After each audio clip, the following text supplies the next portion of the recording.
What I'd like to do, I mean, what you've heard over the last few speakers is some very interesting future thoughts on where PBC is going, both the epidemiologic data and Mark's very interesting data about neurologic function. But I think we'll go back to the future a little bit and try to focus a little bit on individuals. And I come from a transplant center, and you've heard a lot about the the journey of the patient over decades, perhaps, but perhaps several, a few in the room, ending with liver transplantation. Our goal, of course, is not to have anybody transplanted with PBC. The goal is to prevent the need for transplantation.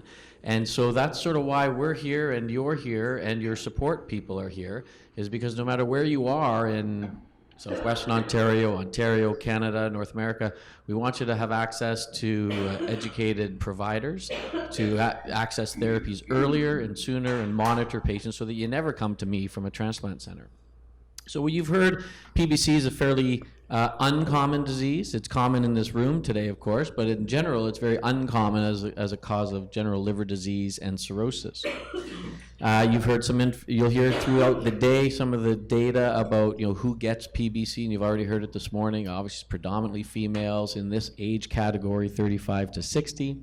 And when we look across Canada, we know that from the information that's been provided through various networks that you've heard about, that we estimate there's about 11,000 individuals in Canada with PBC.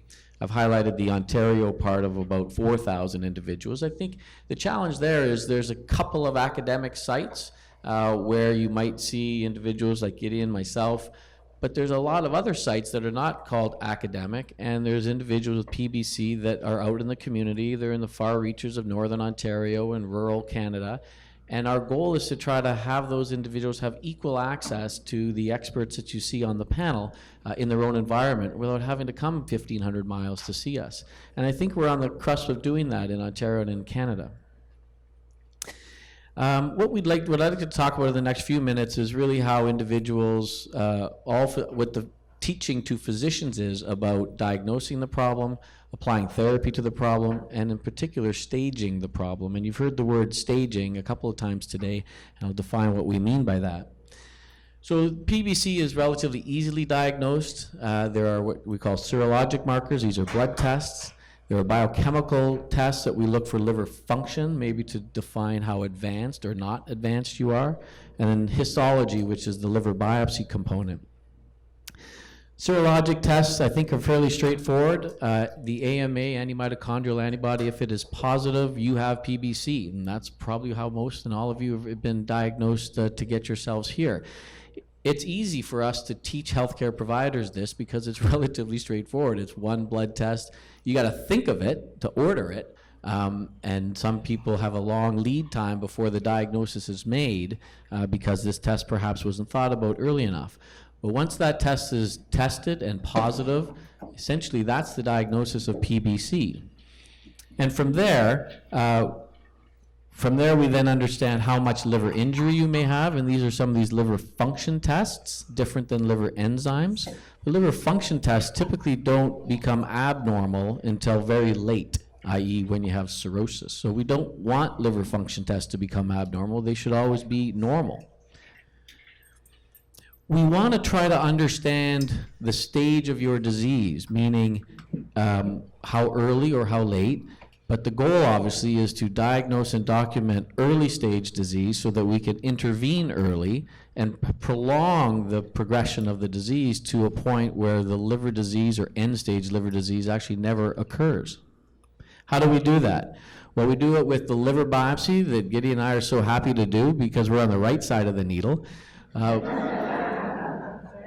But nowadays we have some non-invasive tests, and you've heard of, or hopefully you've heard of, things like the FibroScan and MRI with an MR elastography component to it. So some of this technology is advancing and should be very easily accessible to you no matter where you are, because there's a network of individuals like myself that are trying to expand this diagnostic modality to anywhere and everywhere for these types of reasons. We want to understand your stage of disease, and we can classify it. We don't want to wait till a CAT scan or an ultrasound says your liver looks nodular, because then you have cirrhosis. Those types of tests cannot detect lesser grades of fibrosis. So we want to obviously find out well before the radiologist tells us you have advanced liver disease.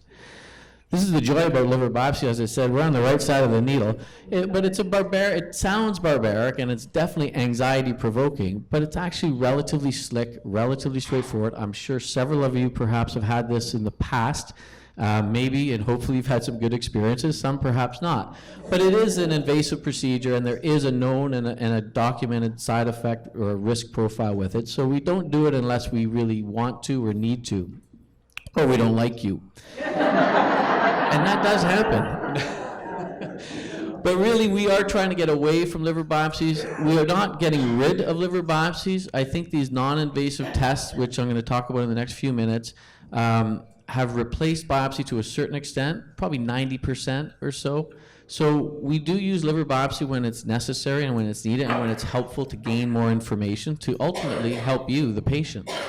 But these other non-invasive tests have come a long way, and they are still evolving and advancing. So we have an agent or a mechanism called FibroScan. Show of hands in the room if people know what a FibroScan or have had one. Okay, so this is a pretty popular item to date, which is great to see actually, because a year or two ago there would be very few hands put up in the room.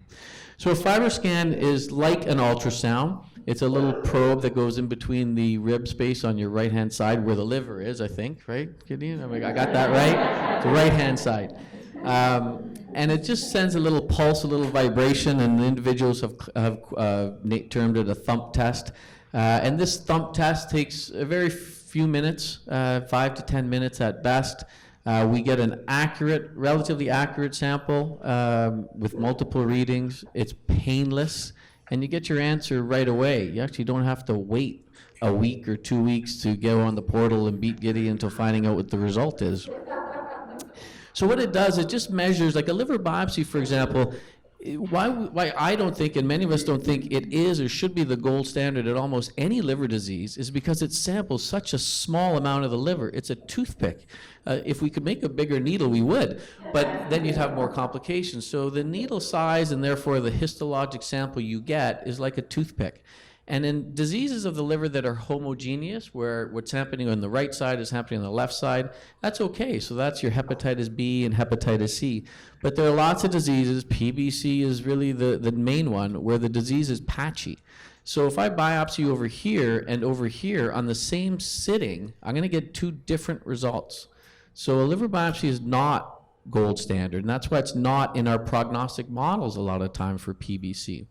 But the sample size is dramatically increased with this FibroScan, for example, where it's sampling the size of a pencil, a little, about a centimeter, almost a half a centimeter to a centimeter in width and 3 or 4 centimeters long. And that samples a much more volume of the liver to help us become a little more accurate. You can argue an MRI with an MRE is even better because it's sampling the entire liver and gives us a weighted average. So you can see these technologies are important for a lot of reasons. I think they're actually better. We use FibroScan for not only PBC, of course, but for any and all liver diseases, with the advent of fatty liver disease becoming very, very popular. We use it quite frequently. We had been using it in hepatitis C, and now we've essentially got rid of that disease, which is a good thing. But hepatitis B individuals, year over year, we will follow them by FibroScan, because within the same individual, monitoring over time, it adds some accuracy and the ability for us to intervene at appropriate time frames. Similarly, agents like Methotrexate, I'm surprised at how many people, once I started doing this, are actually taking Methotrexate. There's more people taking Methotrexate than I think a baby aspirin a day. This is an agent that is used in rheumatoid arthritis, psoriasis, psoriatic arthritis, and people are on it for decades.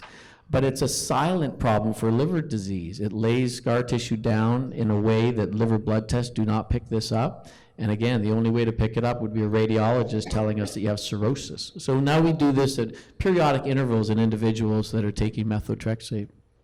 So it's a very popular disease. We can quantify this amount of fibrosis and give you the answer as you sit in our room.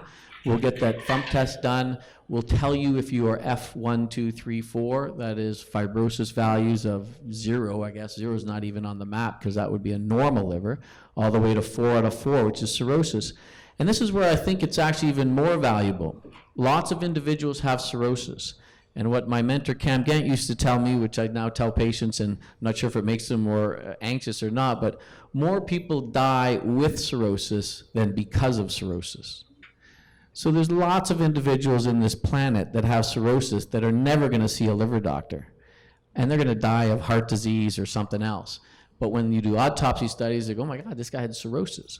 So having cirrhosis is not meaning I need a liver transplant, I'm going to die of liver disease. The vast majority of people with cirrhosis never come to liver failure. And that's why these types of non-invasive tests can actually help us more than a liver biopsy. If I biopsy someone with cirrhosis, that's the answer I get. You have cirrhosis. But that's not what is predictive of your survival. What's predictive is not only how much cirrhosis you have, but have you developed portal hypertension, and are you at risk for the complications of cirrhosis? And by this little diagram, if you look at that F4 category, you'll see it's a wide category, all the way from essentially mild, moderate to severe. The far left would be, far right would be those individuals who come to transplant, who have ascites, encephalopathy, and are going to die if you don't intervene with transplant. And just at that F4 border in the middle of F3, F4, that's where people have no idea they have cirrhosis. Radiologists wouldn't be able to tell on imaging. Your blood test probably wouldn't show it. But that's where we want to see people. And in fact, that's the good news about telling someone they have cirrhosis. I can say, you have cirrhosis, but you have a very low risk of developing portal hypertensive complications. The goal would be to keep you from advancing, not necessarily to bring you back to an F3 or an F2, but the goal is to keep you at early cirrhosis, because most people die with cirrhosis, not because of cirrhosis. So that's how we use our FibroScan. Just to backtrack, so we want to diagnose PBC with a slightly elevated alkaline phosphatase. That would stimulate the doctor to ordering an AMA. And an AMA that is positive would basically say you have PBC. And then we'd like to stage the disease, and currently we're staging with non-invasive tests, meaning a FibroScan, where we can give you that F score.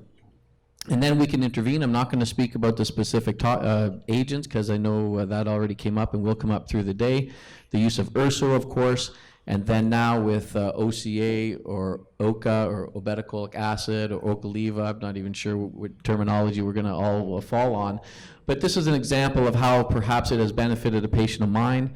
This is a patient with PBC. Their alkaline phosphatase quite high, around 500 or 600, was started on URSO. And a very good response, in a sense that lost about 50% of the level of their alk phos, so went from 500 to approximately 250, which was great. And that was great in the day when that's all we had. But 250 as an alkaline phosphatase is still a surrogate marker for someone who might continue to advance and develop worsening liver disease. With adding OCA to this individual, over a short period of time, the alkaline phosphatase continued to come down and ultimately achieved a normal level. And so that makes me happy, that makes her happy, and I think that makes the liver transplant world happy, because we're hoping not to have these individuals, yourselves, progress to a point where you need to come to one of my clinics. And so that's our algorithm for PBC. It's URSO, and then in those who don't respond or don't respond as well, to add another agent. So earlier in my talk, I just said how we're trying to get FibroScans or experts to you, as opposed to you coming to us. And there's a network of hepatologists in Ontario now, and hopefully to expand beyond the borders of Ontario through a network called Liver Care Canada. And we have a series of hepatologists that work in larger centers and now out in rural communities, Thunder Bay, Sudbury, even as far as Manitoulin Island, because of the higher First Nations incidents. And we have access to FibroScan, URSO, some of the newer agents. So you don't have to travel perhaps thousands of miles to see a liver expert. And I think I'll stop there. And so thank you very much for your attention.